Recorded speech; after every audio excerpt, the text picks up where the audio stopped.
Hi friends, welcome to my channel profitable shopping. आज मैं आपको एक ऐसी कहानी बताने जा रही हूँ जहाँ पर एक लड़का है और एक लड़की है। ये दोनों मुंबई में जॉब करते हैं और जॉब करते करते दोनों की एक दूसरे के साथ गहरी दोस्ती हो जाती है। फिर ये गहरी दोस्ती फ्रेंड्स प्यार में तब्दील हो जाती है। लड़की के घर वालों को लड़की बताती है और लड़की के घर वालों को इस रिश्ते पर ऐतराज़ होता है। तो फिर लड़की क्या करती है, उस लड़के के साथ मिलकर अपने घर वालों से दूर दिल्ली चली आती है। और दिल्ली आने के बाद उस लड़की का कत्ल हो जाने के बाद 3 महीने बाद पुलिस को पता चलता है और जो उसके पीछे पागल की तरह उसका आशिक घूम रहा था वही उसका कातिल होता है। वो लड़की को 35 टुकड़ों में काटता है, 35 पीसेस करता है उसके, और उस पीसेस को रखने के लिए वो एक 300 लीटर का फ्रिज लेता है और हर रात 2 बजे उसके शवों को, उन पीसेस को मेहरौली के जंगल में फेंकता है। लगती है ना बड़ी अजीब घटना, लेकिन ये कोई अजीब घटना नहीं है फ्रेंड, ये वाकया रियल में हुआ है। और ये लड़की है श्रद्धा वालकर जो कि मुंबई में रहने वाली है, और लड़का है आमीन। ये एक लड़का एक मेमोडियन है। तो फ्रेंड्स, मेरी कहानी बताने का मोटिव आज यही है कि लड़कियों को ऐसा नहीं करना चाहिए। लड़कियों को एक बात हमेशा अपने जहन में पक्की रखनी चाहिए कि दुनिया में जो उनसे प्यार करते हैं वो है उनके सिर्फ माँ बाप। इसके अलावा वो किसी पे भी भरोसा नहीं कर सकती। यहाँ पर श्रद्धा एक बहुत अच्छी पढ़ी लिखी लड़की थी, वो अच्छे घर से भी थी, वो एक अच्छा जॉब करती थी और उसी जॉब करने के दौरान उसे आमीन मिलता है। आमीन से उसकी पहले गहरी दोस्ती हो जाती है, फिर वो गहरी दोस्ती प्यार में तब्दील होती है। तो फ्रेंड्स, उसके जो जब श्रद्धा के घर वालों को ये बात पता चलती है तो वो इस रिश्ते के अगेंस्ट होते हैं, मतलब कि उनको ये रिश्ता, आमीन वाला रिश्ता पसंद नहीं। तो श्रद्धा यहाँ पर गलती ये करती है कि अपने घर वालों को छोड़कर आमीन के साथ वो दिल्ली रहने आती है। जब वो दिल्ली आते हैं तो पहली बार जो होता है वो एक हॉस्टल में या एक होटल में एक दिन के लिए ठहरते हैं। उसके बाद आमीन ऐसी जगह रूम देखता है वो जंगल के पास हो। वहाँ जाते ही वो एक नया 300 लीटर का फ्रिज खरीद लेता है। श्रद्धा को ऐसा लगने लगता है कि चलो अब हमारी गृहस्थी बस रही है, इसीलिए ये घर के सामान ले रहा है। लेकिन होता ऐसा नहीं है फ्रेंड्स, आमीन के दिमाग में कुछ अलग ही चल रहा था।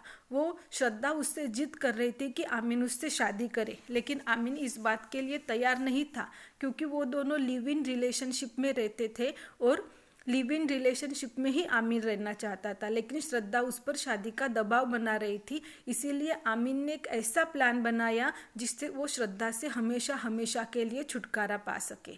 तो देखो फ्रेंड्स, आमीन ने ये पहले ही सोच कर रखा था कि इस लड़की को अपने रास्ते से हटाना है, इसीलिए उसने दिल्ली जाते ही रूम ऐसी जगह पर लिया जहाँ से जंगल नज़दीक हो।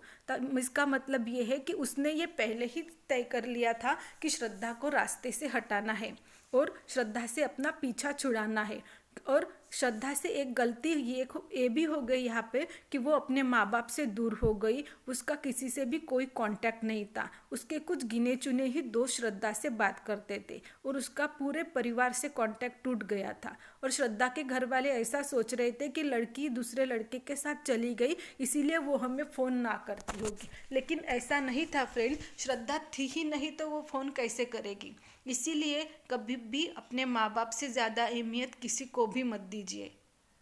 श्रद्धा की कहानी हम सबके लिए एक सबक है कि शादी ब्याह जैसे जो मामले हैं वो अपने घर वालों के ही मर्जी से करने चाहिए, उनकी मर्जी बिना कुछ नहीं करना चाहिए। अभी देखिए, इतनी पढ़ी लिखी श्रद्धा, एक अच्छी जॉब करने वाली श्रद्धा, उसको 35 टुकड़ों में काटा गया, 35 पीसेस उसके किए गए ये। और आमीन जो है वो एक होटल में शेफ है, उसको सब्जियां काटने के नॉलेज बहुत अच्छा था और उसने अपना ये नॉलेज बहुत गलत तरीके से इस्तेमाल किया।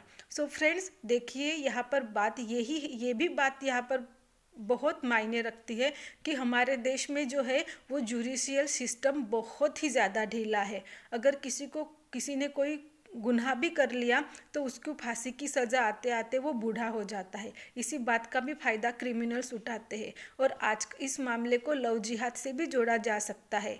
मैं आपको ज़रूर रिक्वेस्ट करूंगी कि इसी ऐसे ही मामलों पर बनी एक फिल्म है द केरल स्टोरी, जिसमें 32,000 हिंदू लड़कियां कोई आतंकवादी बन गई, कोई बॉम्ब अटैकर बन गए, लड़कियों का कैसे ब्रेन वॉश किया जाता है, ऐसे इस पर वो स्टोरी बेस्ड है। तो आप द केरल स्टोरी ये फिल्म ज़रूर देखिए फ्रेंड। आजकल की लड़कियों को पता नहीं क्या हो गया है, माँ बाप को मतलब तवज्जो ही नहीं देती, लेकिन ऐसा मत करिए फ्रेंड्स। आपके माँ बाप के अलावा आपका दुनिया में कोई भी होता नहीं है। इस ऐसी स्टोरी से तो हमारी लड़कियों ने और सबक लेना चाहिए कि यकीन वो किसी पे भी ना करे। श्रद्धा के माँ बाप ने भी उसे बार बार मनाया था कि आप हमको आपका ये रिश्ता मंजूर नहीं, फिर भी श्रद्धा उस लड़के को छोड़ने के लिए तैयार नहीं थी। आखिर क्या हुआ, उस लड़के ने ही श्रद्धा को अपने रास्ते से हटा दिया और श्रद्धा इस दुनिया से हमेशा हमेशा के लिए चली गई। तो मेरी लड़कियों से यही गुजारिश है, जो बड़े बड़े सिटीज़ में रहती है, अकेले रहती है, जॉब करती है, कि आप लिव इन रिलेशनशिप में ना ही पड़े तो बेहतर है। क्योंकि कौन कैसा है ये हम उसको देखकर नहीं जज कर सकते। हम बाहर से सिर्फ इंसान को देख सकते हैं, लेकिन उसके भीतर क्या चल रहा है ये हम नहीं समझ सकते। तो आप फिर ऐसा कहेंगे फ्रेंड्स, जिससे हमारी शादी होगी क्या उसको हमारे माँ बाप पढ़ सकते हैं? नहीं फ्रेंड्स, उसको भी हम नहीं पढ़ सकते। लेकिन बात इतनी होती है कि सबके साथ किया गया, सबके साथ जो हम सबके मतलब सबको विचार पूछकर जो हम काम करते हैं उसके लिए सब लोग हमारी रिस्पॉन्सिबिलिटी लेती है। लेकिन श्रद्धा जैसी मौत किसी भी और लड़की को ना आए फ्रेंड, और किसी भी लड़की के साथ ऐसा ना हो। इसीलिए आप हमेशा अपना ध्यान रखिए, अपने माँ बाप की बात हमेशा माने। बस, थैंक यू।